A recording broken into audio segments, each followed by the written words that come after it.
Bu inputun içərisində biz bunları tanıtmalıyıq. Proqram bunu tanımalıdır ki, hansı dəyişənlərdən istifadə edəcəyik.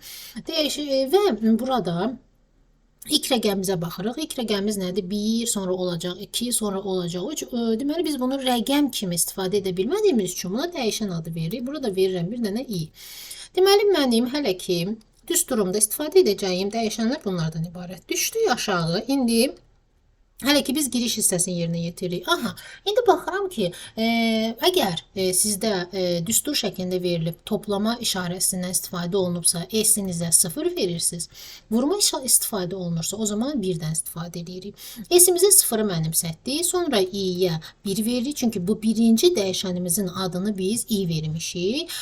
Bu başqa bir dəyişənimiz yoxdur, istifadə etməmişik. Düşürük aşağı və sonda n olduğuna görə biz bir dənə də input n eləyirik. Bunu etməkdə səbəbimiz ondan ibarətdir ki, yəni hara kimi gedəcək bizim dəyişənlərimiz, n-ə kimi gedəcək. İndi giriş hissəmiz bitdi, biz düşürük şərt hissəsi ilə tanış olmağa. Şərt hissəsi dediyimiz zaman şərt, yadınızda saxlayın ki, birinci ilə sonuncu arasında olur. Sonuncu arasında olur.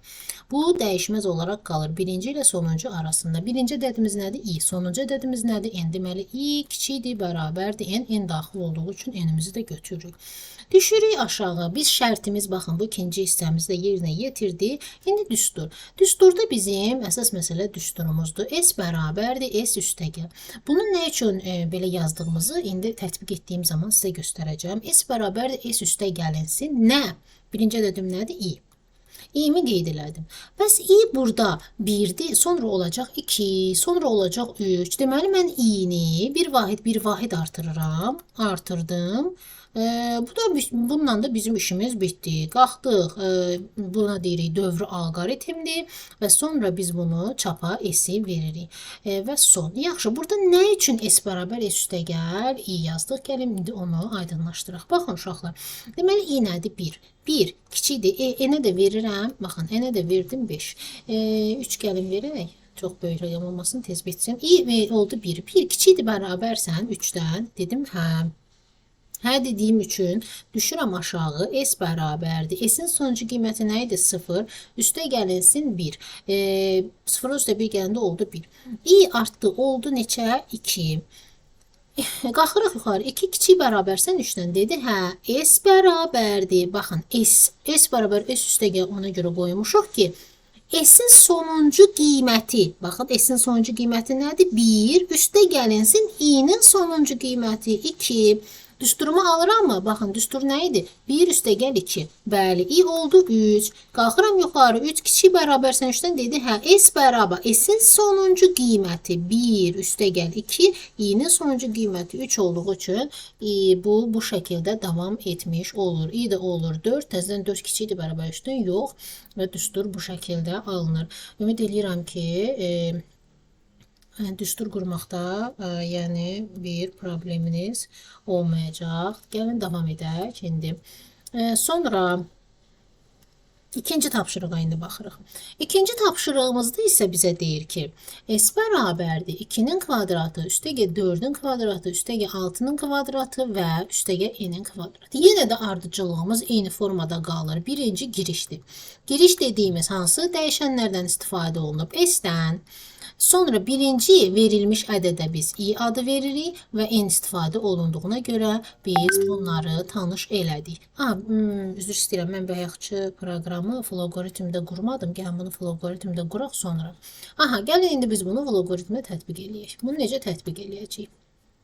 Bu verilmiş, bax, bu indi qurduğumuz proqramı indi floqoritmdə tətbiqimizi eləyəyin, sonra keçəyin. Deməli, baxın uşaqlar, mən başlanğıc və son floqoritmdə özü verilib, başlanğıc var, son var. Biz burada blok sxemin strukturunu əlavə etmək üçün görsünüz, xəttin üzərinə gələndə burada narıncı işarəsi, yəni bu narıncı işarəsinin üzərinə vururam.